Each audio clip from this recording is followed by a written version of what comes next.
de cantar este himno, de alabar a Dios. El tema de hoy del Club de la Salud es enfermedades crónicas no transmisibles.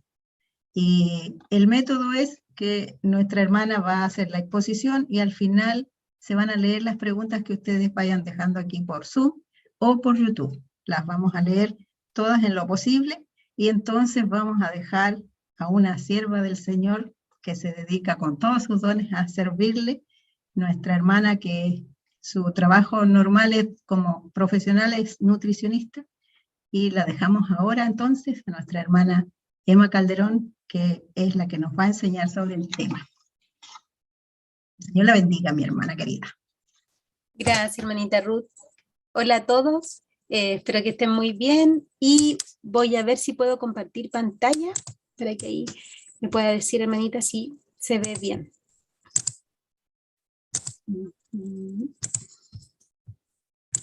¿Se ve bien? Sí, ya. Sí, mi hermana.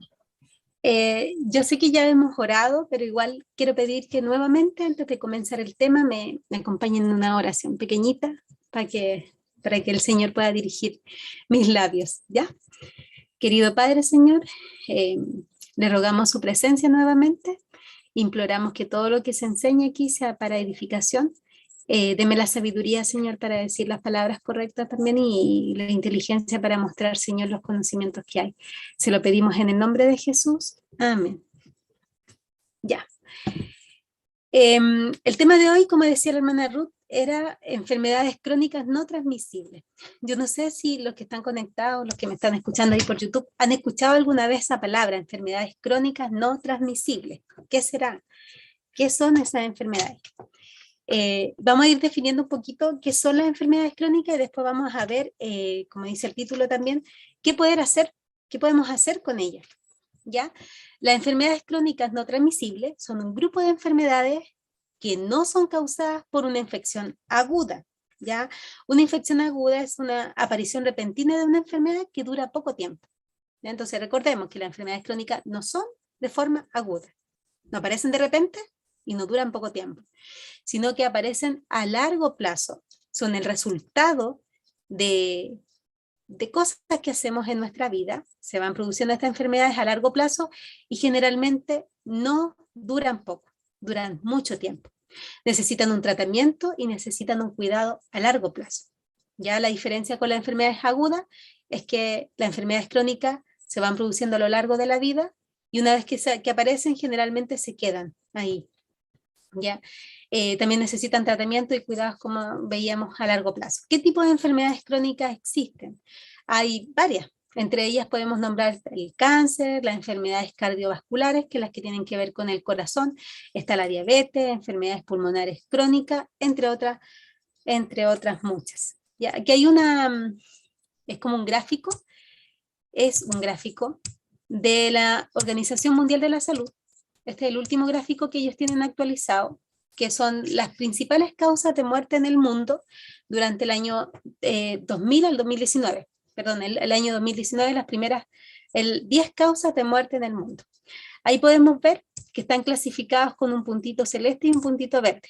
Las del puntito celeste son las enfermedades crónicas no transmisibles y las del puntito verde son enfermedades transmisibles generalmente. En las enfermedades crónicas no transmisibles, si contamos de las 10 causas de muerte, con puntito celeste tenemos 7, es decir que 7 de las 10 principales causas de muerte son enfermedades crónicas no transmisibles. Y las dos principales tienen que ver con el sistema circulatorio, las cardiopatías isquémicas y el accidente cerebrovascular. ¿Ya? Después viene la enfermedad pulmonar obstructiva crónica, en cuanto a las enfermedades crónicas no transmisibles, el sexto el cáncer, el séptimo la enfermedad de Alzheimer, otras demencias, la novena diabetes mellitus y las nefropatías que también están relacionadas muchas veces con la diabetes. Ahí podemos ver que de las 10 principales causas de muerte, 7 son de estas enfermedades y vamos a ir viendo qué son esas 7 enfermedades. La primera que aparece es la cardiopatía isquémica. No sé si ustedes en su familia tienen alguna persona con enfermedades al corazón. Yo sí tengo. Mi papá tiene una enfermedad de esta y es una enfermedad, como vimos, la principal causa de muerte en el mundo. Es una enfermedad muy común. También es conocida como la enfermedad coronaria. ¿Qué pasa en esta enfermedad? Que las arterias que suministran sangre al corazón se obstruyen de manera parcial o de manera completa. La principal causa de esta enfermedad es la arteriosclerosis, que es una inflamación crónica de estas arterias, que esta inflamación hace que se coloquen duras y se acumulan placas de colesterol en estas arterias. Y esa placa de colesterol se llama ateroma, y esa enfermedad se llama arteriosclerosis. Entonces la principal causa que produce la cardiopatía isquémica es la acumulación de placas de colesterol en estas arterias que obstruye el flujo de sangre al corazón. Y estas arterias que vemos acá son las principales porque son como las más grandes y las que están totalmente conectadas al corazón. ¿Cuáles son los factores de riesgo de esta enfermedad? El consumo de tabaco, la concentración elevada del colesterol malo, el LDL, el descenso del colesterol bueno, el HDL, la diabetes, la hipertensión arterial, la obesidad y el sedentarismo. ¿Ya? La segunda enfermedad que aparecía era el accidente cerebrovascular, que en los últimos años también lo hemos escuchado bastante. Yo creo que todos han escuchado de los accidentes cerebrovascular, me imagino, ¿cierto? ¿Qué es el accidente cerebrovascular? Es algo muy parecido a la enfermedad coronaria, pero acá sucede en la parte del cerebro. Aquí en una de las arterias que podemos, de los vasos sanguíneos que se encuentran alrededor de nuestro cerebro, se obstruyen producto de un coágulo, ¿ya? Esto algunas veces se denomina ataque cerebral. Si el flujo sanguíneo se detiene por pocos segundos, el cerebro no puede recibir nutrientes y oxígeno. O sea, cuando se obstruyen estos vasos sanguíneos, es muy poco el tiempo que el cerebro puede estar sin oxígeno, porque la sangre es la que lleva el oxígeno. Entonces, dependiendo del tiempo que esté obstruido ese vaso sanguíneo, van a ser las secuelas que la persona puede tener. Pueden ser secuelas muy graves, pueden ser secuelas leves, eso va a depender del tiempo que esté obstruido y también de la zona que afectó ese coágulo. Ahora, estas obstrucciones son debidas a coágulos de sangre, como los trombos, o a fragmentos de depósitos grasos, como los ateromas o la placa, que es lo que vimos anteriormente, ¿cierto? Que cuando se aumenta el colesterol, miren, aquí abajito tengo una imagen en donde salen unos vasos sanguíneos, que ahí podemos ver que el flujo de sangre se ve chiquitito, pero cuando el colesterol empieza a aumentar, se empiezan a engrosar las paredes de los vasos sanguíneos y se empiezan a formar estas placas. Entonces muchas veces pasa que estas placas, al ponerse duras, ¿cierto?, se desprenden a veces de esta zona y viajan a través de los vasos sanguíneos, y esta plaquita puede obstruir un vaso sanguíneo que se encuentra en el cerebro. ¿Ya? Entonces puede ser por dos cosas, o por coágulos de sangre que el cuerpo esté produciendo. Esos coágulos también pueden ser por otros motivos, a lo mejor una alteración del corazón, las arritmias cardíacas o la fibrilación auricular también producen estos coágulos, porque hay un problema en la coagulación de la persona, o porque tiene placas de colesterol en alguna zona y se liberó y produjo esto del accidente cerebrovascular. Ahora, los factores de riesgo de este accidente vascular, hay factores de riesgo que son modificables, es decir, que nosotros lo podemos modificar a través de nuestros hábitos, y hay factores de riesgo que no son modificables. Los modificables tenemos la fibrilación auricular, el colesterol alto, la arteriopatía coronaria, la hipertensión, la diabetes, la resistencia a la insulina, el consumo de tabaco, la obesidad, el excesivo consumo de alcohol, el sedentarismo, una dieta no saludable, depresión u otras causas de estrés, el consumo de droga, etc. Y los no modificables, haber sufrido un accidente cerebrovascular previo y ser hombre. Es decir, si usted ya sufrió un accidente cerebrovascular, es probable que también sufra de otro accidente cerebrovascular. Y si es hombre, como que es un factor de riesgo que no se puede modificar, porque el hombre tiene la tendencia a tener más accidente cerebrovascular que la mujer. No significa que siendo mujer no vamos a tener, pero sí el hombre tiene mayor riesgo. La tercera enfermedad que aparecía era la enfermedad pulmonar obstructiva crónica, el EPOC. Para las personas que van a los consultorios frecuentemente, yo creo que han visto muchas veces este nombre, el EPOC, que es una enfermedad crónica, también conocida como bronquitis crónica o enfisema. Esta palabra es un concepto general que designa diversas dolencias a los pulmones, que son crónicas, y en estas dolencias se limita el flujo de aire en los pulmones. Como vimos en las enfermedades al corazón, hay un problema en el flujo de sangre, ¿cierto? Y en esta enfermedad hay un problema en el flujo de aire en los pulmones. Los síntomas más comunes son la disnea o la falta de aliento, una excesiva producción de flemas o esputo y una tos crónica.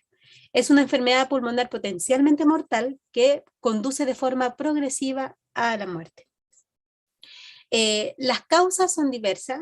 Aquí hay diversas causas entre las que podemos nombrar una exposición prolongada a irritantes que lesionan los pulmones y la vía respiratoria. El irritante más común, ¿cuál es? El humo de cigarrillo, ¿ya? Pero también hay otro, puede ser tener el humo de cigarrillo de forma directa o de segunda mano. Si somos personas que están cerca de las personas que fuman, somos fumadores pasivos, por lo tanto también es un factor de riesgo para tener esta enfermedad. También el aire contaminado por la polución, en las ciudades contaminadas, ¿cierto? Nuestra ciudad lamentablemente también es una ciudad bastante contaminada. Los vapores químicos o el polvo del medio ambiente o del sitio de trabajo también puede contribuir al EPOC. Por ejemplo, las personas que trabajan, ¿cierto?, en la minería, bien adentro, donde hay mucha polución, muchas sustancias tóxicas en el aire, también pueden tener esta enfermedad. ¿Cuáles son los factores de riesgo? El tabaco, la contaminación del aire en los locales cerrados, la contaminación del aire en el exterior y los polvos y productos químicos y en el medio laboral. Ahí podemos ver, por ejemplo, cómo son los pulmones de una persona sana, de una persona que tiene sus pulmones normales. Aquí los pulmones son como arbolitos. Esta está nuestra tráquea donde va ingresando el aire y aquí empiezan a aparecer estos como arbolitos, que son los bronquiolos, los alveolos, que es donde hay el intercambio de gas, es decir, donde llega el oxígeno y el oxígeno entonces se pasa a la sangre y se va el dióxido de carbono hacia afuera. Cuando hay EPOC, si se fijan, los saquitos como que pierden la forma y se obstruyen más fácil con la flema, con la mucosidad. Las paredes de los alveolos se van destruyendo y se van formando como saquitos más grandes. Por lo tanto, por eso la persona como que tiene dificultades para respirar, ¿ya? Ese es el EPOC. También tenemos el cáncer, que creo que estaba de los cuartas. El cáncer es el nombre que se le da a un conjunto de enfermedades relacionadas. Ya el cáncer es cuando se empiezan a dividir las células de nuestro cuerpo de forma descontrolada y muchas veces se diseminan alrededor de los tejidos. Este proceso de multiplicación de las células, nosotros necesitamos multiplicar nuestras células, pero este proceso es un proceso controlado. Cuando ese proceso se descontrola es cuando se llama y aparece el cáncer. A medida que las células se hacen más y más anormales, las células viejas o dañadas sobreviven cuando deberían de morir. Nuestro cuerpo tiene un sistema de protección frente a esto. Nuestro cuerpo a veces va produciendo células dañadas, pero tiene la capacidad de poder eliminar esas células dañadas. Pero cuando se pierde esa capacidad del cuerpo de eliminar esas células dañadas, se empiezan a aumentar estas células dañadas y van produciendo masa que se le llaman tumores, ¿ya? Pueden ser las causas diversas, en ocasiones son por cambio o mutaciones en el ADN dentro de nuestras células, y el ADN de una célula viene con un gran número de genes individuales. Cuando se leen esos genes en forma errónea, se van produciendo esta multiplicación o producción de células dañinas en forma exagerada. ¿Cuáles son los factores de riesgo del cáncer? El excesivo consumo de alcohol, una dieta no saludable, la edad, los gérmenes infecciosos, hormonas, inflamación crónica, inmunosupresión, el exceso de luz solar, el exceso ahí, ojo, la obesidad, la radiación, sustancias en el ambiente que pueden causar cáncer y el consumo de tabaco, ¿ya? Esos son algunos de los factores de riesgo. Otra de las enfermedades crónicas que vimos, ¿cierto?, en un principio está la enfermedad de Alzheimer y otras demencias. La demencia es una alteración de la capacidad cognitiva de la persona, por ejemplo, la memoria y la capacidad para retener información. Cuando hay estas enfermedades de demencia, el Alzheimer es una de ellas, la persona puede afectarse la conducta, la manera de hablar, la capacidad de planificar actividades, de adaptarse a situaciones nuevas, de realizar tareas complejas como conducir o de orientarse en su entorno. El Alzheimer es una de las enfermedades que pueden producirla, ¿ya? ¿Cuáles son las causas? En el Alzheimer en general no se comprenden las causas en su totalidad, pero a nivel básico, el cerebro, las proteínas del cerebro empiezan a fallar y eso hace que las neuronas no se conecten bien unas con otras. Y eso obviamente va produciendo todos los efectos que vimos. La persona no tiene memoria o le cuesta hacer cosas no, actividades de la vida que a veces no son tan difíciles, pero le cuesta hacerlas. Por ejemplo, manejar o orientarse en su entorno o hacer cosas que hacía antes, como que empieza a perder esa capacidad porque las proteínas del cerebro empiezan a fallar. ¿Ya? ¿Cuáles son los factores de riesgo? Los que no se pueden modificar: la edad, los antecedentes familiares y la herencia. Cuando en nuestra familia hay personas que tienen estas enfermedades, nosotros podemos cargar con esa genética, ¿ya? Y depende de nuestro estilo de vida si es que vamos a disparar esa genética o no. Y los modificables: las lesiones en la cabeza, conexión entre el corazón y la cabeza, y enfermedades que dañan el corazón y sus vasos sanguíneos. A ver, ¿por qué la relación entre la conexión del corazón y la cabeza? Se ha demostrado que las personas que tengan problemas al corazón o problemas en los vasos sanguíneos muchas veces hace que ese flujo de sangre, porque el corazón, recordemos que es la bomba que impulsa la sangre a través del cuerpo, ellos, al tener problemas en ese impulso de sangre, que la sangre lleva todos los nutrientes esenciales, el oxígeno, etcétera, empieza a haber menos flujo hacia el cerebro. Por eso las personas que tienen problemas al corazón se les ha relacionado también con problemas en su memoria y tener la tendencia a tener este tipo de enfermedades. ¿Ya? Hay una conexión entre los vasos sanguíneos y también el tema del cerebro. La diabetes mellitus estaba dentro de las últimas, era la 9ª causa de muerte en el mundo. Yo creo que también todos han escuchado qué es la diabetes mellitus. Hay diferentes tipos de diabetes. Estos son un grupo de enfermedades que afectan la forma en que el cuerpo utiliza la glucosa de la sangre, pudiendo provocar un exceso de glucosa en la sangre. Un nivel muy alto de esta glucosa puede provocar problemas de salud graves. Y ahí están los problemas, por ejemplo, el riñón, los problemas, por ejemplo, los vasos sanguíneos más pequeñitos, que es la neuropatía, problemas también en general en como todos los órganos, el exceso de azúcar va dañando todos los órganos, entre ellos los ojitos, etc.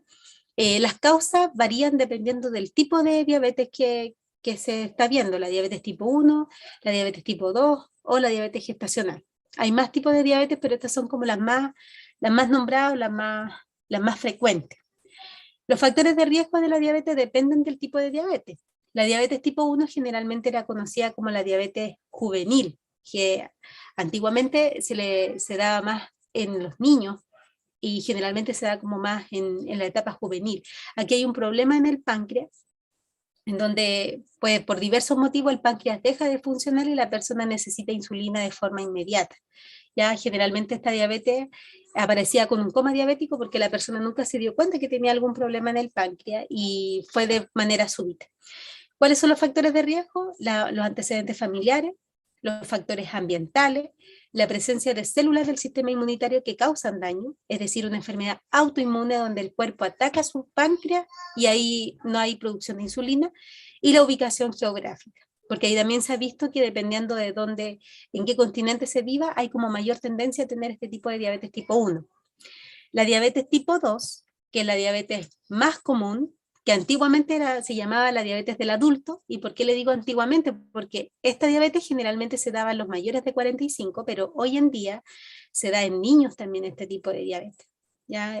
Ahora como que la edad de aparición de este tipo de diabetes ha bajado con los años y ha aparecido también en niños. ¿Ya? Este tipo de diabetes tiene que ver más con los factores del estilo de vida, con el peso, con la inactividad física, los antecedentes familiares también influyen, el grupo étnico, la edad, la diabetes gestacional. Una persona que tuvo diabetes gestacional, lo más probable es que después tenga diabetes tipo 2, el síndrome de ovario poliquístico, la presión alta, niveles anormales de colesterol y triglicéridos. ¿Ya? Este es el tipo de diabetes, o sea, diabetes tipo 2. Esta persona o sea, este tipo de diabetes que es la tipo 2, no necesariamente comienza con insulina, porque el páncreas todavía está funcionando, pero hay una alteración de su glucosa, a diferencia de la diabetes tipo 1 que necesita insulina de forma inmediata. En la diabetes tipo 2 no es de forma inmediata, pero con el tiempo, si la persona no cuida su páncreas, puede necesitar insulina. Y la diabetes gestacional, que aparece cuando la mujer está embarazada. Los factores de riesgo son la edad, los antecedentes familiares o personales, el peso y el grupo étnico. Y como vimos delante, la persona que tiene diabetes gestacional tiene mucha probabilidad de que cuando tenga su guagüita, después sea diabética, puede continuar siendo diabética inmediatamente, o puede ser diabética en unos 10 años más, pero es muy, muy probable que sea diabética si no cuida su estilo de vida. Recuerden, un paréntesis, recuerden ir anotando, si tienen alguna preguntita la pueden ir escribiendo mientras en el chat, en YouTube, para que después podamos ir respondiendo al final de la charla, ¿ya? Y creo que ahí le quise explicar un poquito qué son estos tipos de enfermedades que están dentro del ranking de las 10 enfermedades más mortales del mundo, ¿cierto? Donde las personas mueren a causa de estas enfermedades. ¿Qué tienen en común? El estilo de vida. Entre ellas podemos nombrar el medio ambiente, el consumo de tabaco, el consumo de alcohol, los niveles de colesterol, la inactividad física y la alimentación que no es saludable. ¿Ya?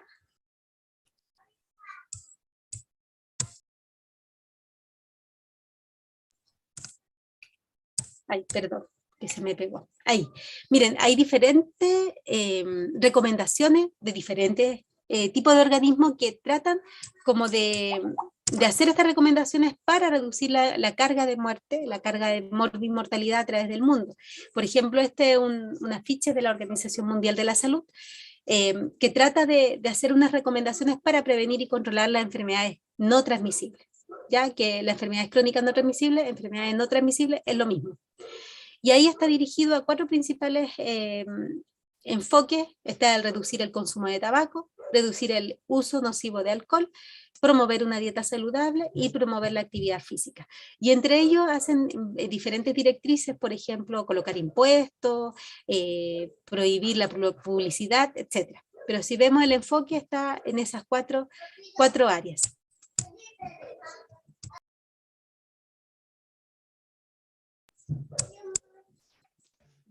Aquí tenemos, por ejemplo, este es los consejos que hace el Colegio Americano o Estadounidense del Estilo de Vida.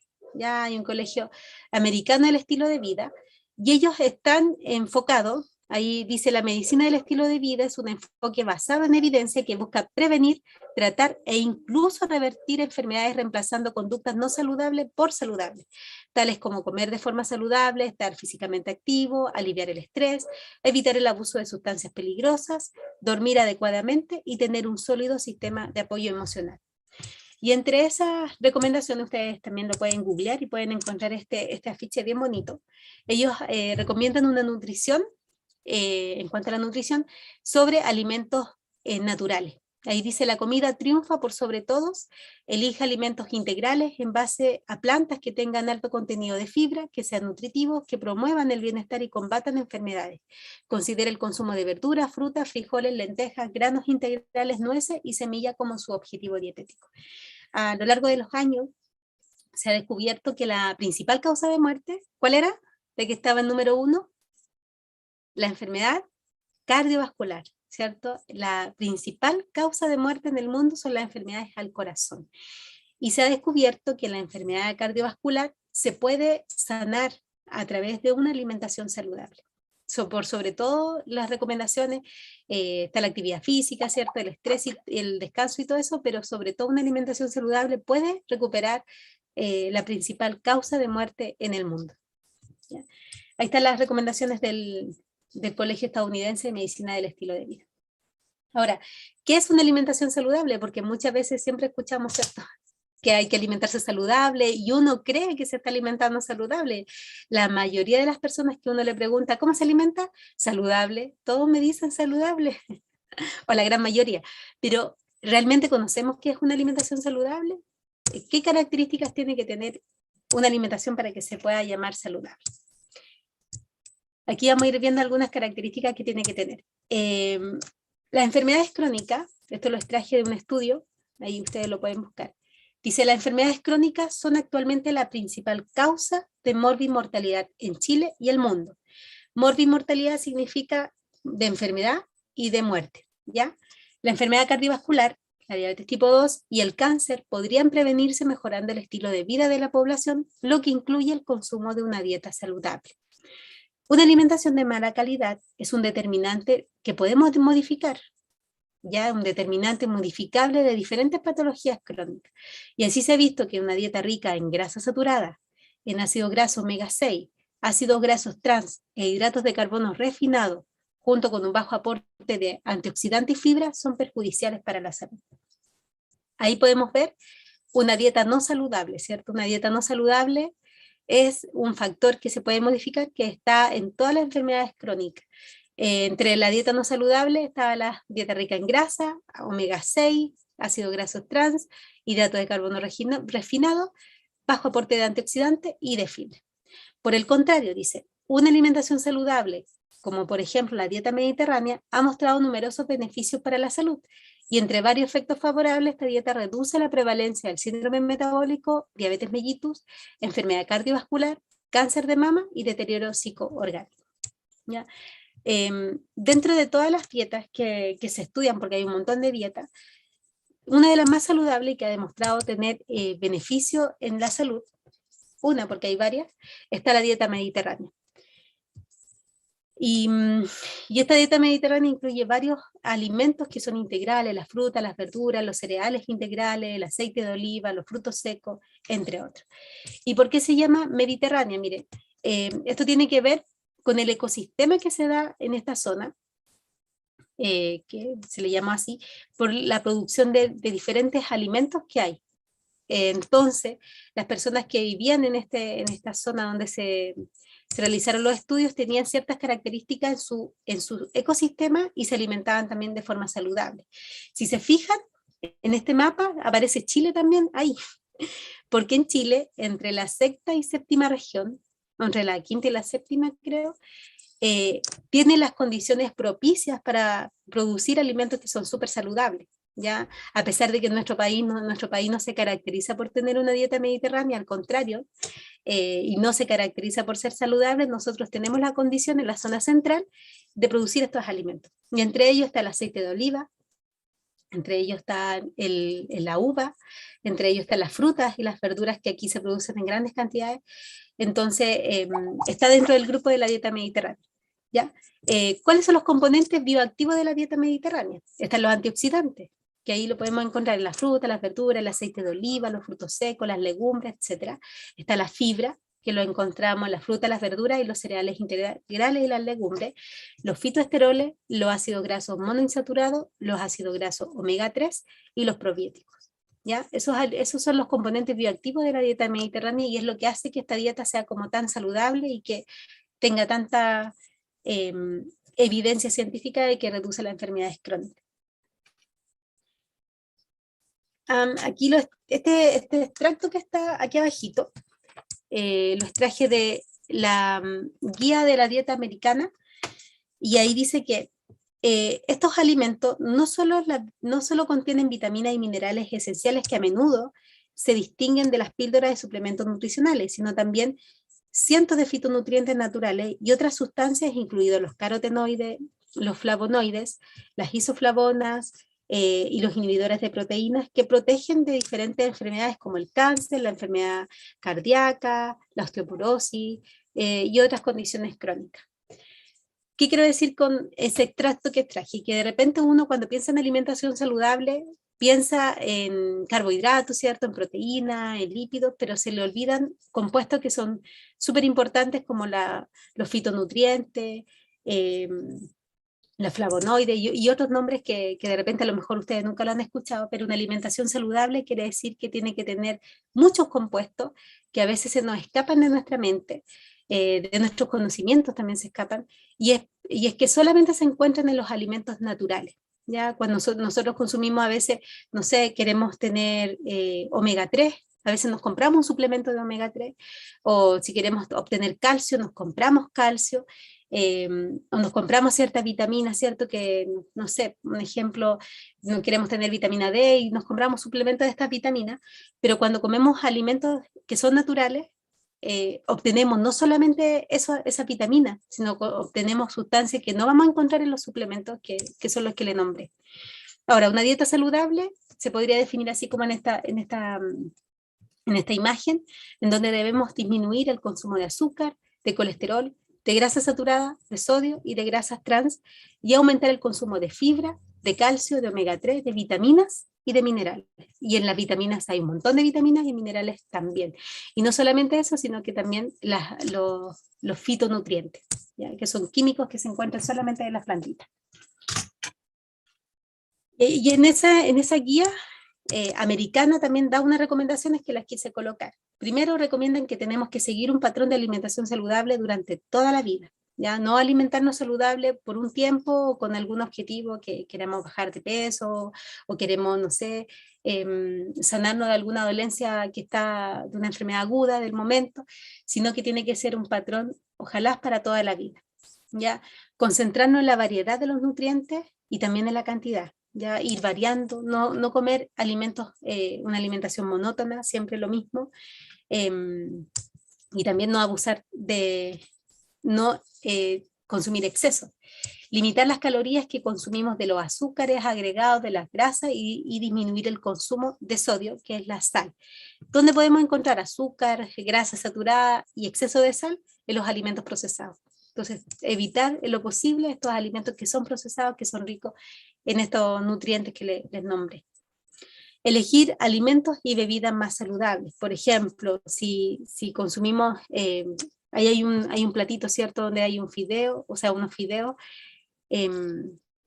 con una salsa, tratar de agregarle a eso más colores, más alimentos crudos, ya hacer cambio en nuestra dieta. Y por último, el consejo que tienen ellos es apoyar los patrones saludables de alimentación para todos.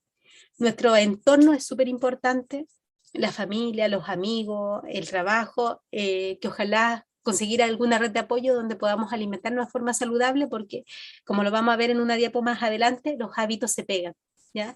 Los hábitos buenos y los hábitos malos también los podemos contagiar. Ahora, ¿qué dice la evidencia con respecto a esto? Yo creo que más de los que me han escuchado, más de alguna vez, me han escuchado contar el tema de las zonas azules. Ya me han escuchado contar esta historia. Bueno, el National Geographic una vez tratando de buscar, hacer una expedición de los secretos donde vivían las personas más longevas del mundo, descubrieron zonas que hay longevos, que viven súper bien hasta los 100 años, sin enfermedades crónicas no transmisibles, y dentro de esta zona han hecho un montón de estudios, sobre todo en Okinawa, en Japón, y en Loma Linda, California. Han hecho hartos estudios científicos a partir de esta expedición donde se descubrieron estas zonas azules. Y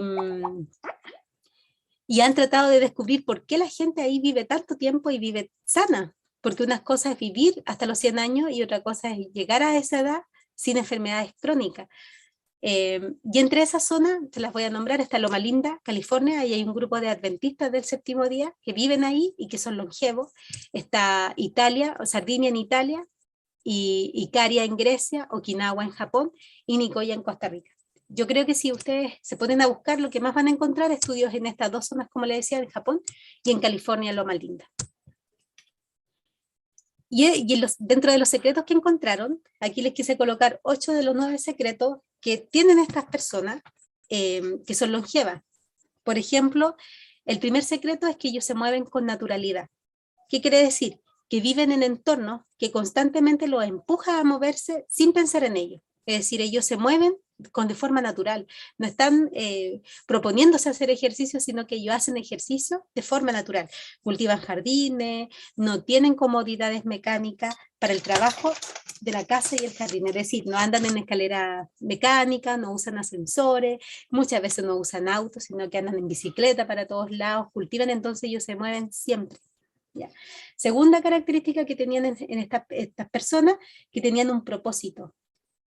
En Okinawa ese propósito le llaman Ikigai, yo creo que también lo han escuchado, y los nicoyanos lo llaman plan de vida. Para ambos se traduce como el por qué me despierto por la mañana. ¿Ya? Estos grupos, todos tenían un propósito de vida, tenían un sentido del por qué estaban vivos. Y tener un sentido de vida equivale a 7 años de esperanza de vida adicional. Imagínense que solamente el saber para qué yo me levanto cada mañana me puede aumentar 7 años de vida en mi vida sin hacer cambios, sino solamente teniendo ese propósito. Tercera característica que tenían, que se llama cambio descendente, y que son rutinas que ellos hacen para deshacerse del estrés. Por ejemplo, los de Okinawa se tomaban un momento cada día para recordar a sus antepasados. Por ejemplo, los adventistas oran, los icarianos toman una siesta. Entonces cada grupo hacía cosas diferentes y eso le ayudaba a eliminar el estrés. Cuarta característica, regla del 80%, que ellos antes de cada comida recordaban que no tenían que llenarse, ¿cierto? No tenían que comer hasta cuando ya no podían más, sino que tenían que conocerse y que comer hasta que el 80% de su estómago estuviera lleno. Ese 20% de brecha entre no tener hambre y estar satisfecho podía ser la diferencia entre perder peso y ganarlo. Porque una cosa es no tener hambre y otra cosa es estar satisfecho. Yo como hasta cuando ya yo me conozco y ya llegué hasta el 80%. Ellos no comen hasta saciarse. Esa es una buena característica. Las personas de las zonas azules generalmente comen su comida más pequeña al final de la tarde o temprano en la noche, y luego no comen más el resto del día. Y en la mañana comen más cantidad. No sé si se entendió. Su comida de la tarde generalmente es pequeña, ¿ya? Y no comen muy tarde. Quinta característica, inclinación de la planta. ¿Qué quiere decir? Que los porotos, las habas, el poroto negro, el de soya, las lentejas, todo eso era la piedra angular de la mayoría de las dietas centenarias. ¿Ya? Las personas que viven en esta zona generalmente consumen legumbres, frutos secos, como base en su alimentación, frutas, verduras, etc. Sexta característica, pertenecer, que quiere decir que ellos todos pertenecían, o la gran mayoría de ellos, todos pertenecían a alguna comunidad religiosa. ¿Ya? Investigaciones muestran que el asistir a los servicios religiosos 4 veces al mes agrega de 4 a 14 años la esperanza de vida. ¿Ya? Eso es súper importante. Séptimo, que los seres queridos estaban primero. Los centenarios exitosos ponen a su familia primero. Esto significa que mantenían a los padres y a los abuelos ancianos cerca o en el hogar. ¿Ya? Esto también disminuía la tasa de enfermedad y de mortalidad de los niños en el hogar. Es decir, que cuando los abuelitos estaban presentes en la casa, los niños se enfermaban menos. ¿Ya? También se comprometen con un compañero de vida e invierten en sus hijos con tiempo y amor. ¿Ya? Sus seres queridos siempre estaban en primer lugar. Y por último, la característica que tenían una tribu correcta. Es decir, estas personas eligieron o nacieron en círculos sociales que apoyaban comportamientos saludables. ¿Ya? Todo su entorno generalmente tenían comportamientos saludables. Investigaciones muestran que el tabaco, la obesidad, la felicidad e incluso la soledad son contagiosas. Es decir, si nosotros nos rodeamos de personas que fuman, de personas que son felices o de personas que son depresivas, nosotros también nos podemos contagiar de eso. Entonces las redes sociales de las personas longevas han moldeado favorablemente su comportamiento de salud. ¿Ya? Y por ello, ellos también llegan a cierta edad sin enfermedades crónicas. Algunos llegan sobre los 115 años. O sea, ¿a quién le gustaría vivir tanto tiempo y sanito? Porque vivir harto tiempo pero no sanito no vale la pena, ¿cierto? Estar ahí enfermito. Aquí yo quise colocar algunos estudios, este es del año 2019, en donde se trataba aquí en este estudio de evaluar la alimentación subóptima, es decir, qué implicancia tenía una alimentación deficiente en algunos nutrientes sobre la carga de enfermedad. ¿Ya? Ahí dice, la dieta subóptima, es decir, o es pobre, ¿cierto? Es un importante factor de riesgo prevenible de las enfermedades no transmisibles. Sin embargo, nunca se ha evaluado esto antes, y ellos quisieron evaluar en 195 países qué efecto podría tener una alimentación pobre. ¿Qué resultados obtuvieron? Que se descubrió que la mejora de la dieta podría potencialmente prevenir 1 de cada 5 muertes en el mundo. Los hallazgos muestran que una dieta subóptima es responsable de más muerte que cualquier otro a nivel mundial, incluido el tabaco. Ya ahí, no sé si se entendió esa idea, pero ¿qué quiere decir? Que cuando nosotros tenemos una alimentación deficiente en algunos nutrientes, se produce más muerte por una alimentación deficiente que por el tabaco. ¿Ya? Lo que destaca la necesidad urgente de mejorar la dieta en todas las naciones. Y este estudio muestra que los principales factores de riesgo dietética, es decir, de una dieta subóptima, ¿qué característica tenía? Tenían dietas altas en sodio, baja en granos integrales, baja en fruta, baja en nueces y semillas, baja en verdura y baja en ácido graso omega 3. Esa es una dieta subóptima cuando los evaluaron y ya vieron que se produce más muerte por esto que por el tabaco, por ejemplo, y otras causas a nivel mundial. Por eso es importante tratar de incluir en la alimentación los granos integrales, la fruta, las verduras, las nueces, las semillas, los omega 3, etc. Aquí este otro estudio del año 2017 dice la ingesta de frutas y verduras y el riesgo de enfermedad cardiovascular, cáncer total y mortalidad por todas las causas. Recordemos que el cáncer y la enfermedad cardiovascular se encuentran entre las 10 principales causas de muerte. ¿Y qué es lo que vieron en este estudio? Que la ingesta de fruta y verdura se asoció con un menor riesgo de enfermedad cardiovascular, de cáncer y de mortalidad por todas las causas. Estos resultados respaldan las recomendaciones de salud pública para aumentar la ingesta de fruta y verdura para la prevención de estas enfermedades, ¿ya? Y de muerte prematura. Y en este tercer estudio dice dietas vegetarianas, veganas y múltiples resultados de salud. Aquí lo que se trató de ver ¿cuáles efectos beneficiosos tenían estas dietas vegetarianas y veganas sobre la salud? ¿Ya? Y el análisis general informó niveles significativamente reducidos de índice de masa corporal, es decir, las personas que tenían una dieta basada en plantas tenían menos índice de masa corporal, colesterol total, menos colesterol malo, los niveles de glucosa en vegetarianos y veganos frente a omnívoros también eran más bajos. También mostró una reducción significativa del riesgo de incidencia y o mortalidad por cardiopatía isquémica y la incidencia de cáncer total.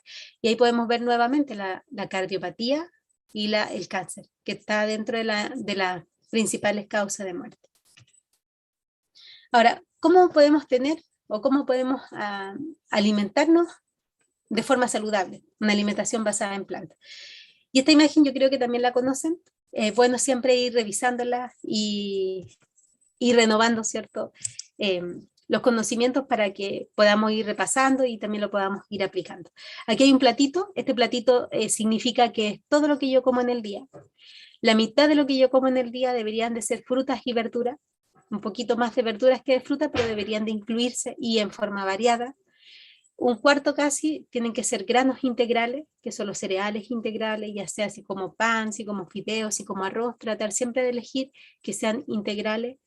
Otro cuarto casi son los alimentos que son las legumbres, y también están los derivados de la soya, como el tofu, la leche de soya, etcétera, y están las legumbres. Y también aquí podemos ver que diariamente nosotros tenemos que incluir los frutos secos y las semillas, ¿ya? Dentro de cada grupo de alimentos podemos encontrar alimentos que son ricos en calcio, ya de forma natural. No necesitamos tomar suplementos de calcio porque en cada grupo hay alimentos que son súper ricos en calcio, ¿ya? Y que tenemos que tratar de incluir. Aparte de esto, tenemos que preocuparnos de tomar el sol para que tengamos la vitamina D, consumir nueces, por ejemplo, o semillas de linaza que contienen omega 3 en forma diaria, ojalá. Preocuparnos de nuestra vitamina B12, preocuparnos también del consumo de sal, que tenga yodo, porque, o de alimentos del mar, ¿cierto? Que puedan contener las algas marinas que tengan yodo, que son a veces algunas vitaminas, algunas que quedan de lado muchas veces, minerales que no nos preocupamos de ellos. Tomar agua y hacer ejercicio, y haciendo todo esto diariamente podemos obtener esos beneficios de salud y prevenir estas enfermedades crónicas no transmisibles. El doctor Greger es un doctor bien conocido que se encarga de buscar evidencia con respecto a la alimentación, y él recomienda una docena diaria, que nosotros podamos hacer esta docena todos los días. Lo recomienda él: comer legumbres, comer frutos rojos, comer otro tipo de frutas, las crucíferas, por ejemplo el brócoli, las hojas verdes y otro tipo de verduras todos los días. Ahí está la porción, ¿cierto? La linaza también la recomienda que nosotros todos los días podamos consumir semillas de linaza porque son ricas en omega 3, los frutos secos y las semillas también, las hierbas, los cereales integrales, el agua como bebida y el ejercicio. ¿Ya? Él dice que haciendo esta docena diaria también podemos prevenir la principal causa de muerte en el mundo, que es la enfermedad cardiovascular, y con ello también prevenimos todas las otras enfermedades. Y una frase de él dice: deberíamos comer comida real, de la que crece en la tierra y viene del campo, no de una fábrica. La misma dieta que puede prevenir, tratar y revertir la principal causa de muerte también tiene un potencial enorme para la pérdida de peso permanente. Es decir, esa misma dieta que nos protege de la principal causa de muerte también nos ayuda a no subir de peso, a mantenernos dentro del peso adecuado. Y el Ministerio de Curación en la página 89 dice: el aire puro, el sol, la temperancia, el descanso, el ejercicio, un régimen alimenticio conveniente, el agua y la confianza en el poder divino son los verdaderos remedios. Eso tienen que ser nuestro botiquín diario. Ahí. Terminé. Muchas gracias. Gracias, Emita. Excelente exposición. Aprendimos mucho. En el YouTube no tenemos preguntas escritas, más que el saludo de nuestra hermana Maclina, y que vamos a dar el mensaje al Ministerio de Oración, porque dice: hola hermanita, pido la oración por Teresa Toro, que la diagnosticaron de cáncer. Así que eso se lo vamos a entregar al Ministerio de Oración. Y por aquí, nuestro hermano René nos había, cuando estaba comenzando su exposición, dice: la escasa o nula mantención de los equipos de aire acondicionado también aportan a nuestro aire contaminado. Y bueno, nuestra hermana Livia a lo mejor quiso escribir algo, pero solo alcanzó para saludarnos. Y no tenemos más que, además, acá en el YouTube, Maricel Segura nos dice: muchas gracias. Así que excelente la exposición, Evita, el Señor te bendiga, porque sí, estaba muy clarita, ¿cierto? Ahora, si alguien quiere hacer audible alguna pregunta en este rato, este sería como el momento. Si quieren abrir sus cámaras, y les damos un segundo. Un segundo. Si tienen alguna pregunta, y si no, bueno, gracias al Señor por la exposición, por el aprendizaje, por su entrega, Emita. Amén. Vamos a pedir en este momento entonces, y agradeciendo de nuevo la presentación, le pedimos, Emita, que usted nos despida en oración. Amén, hermanita. Ya, oremos.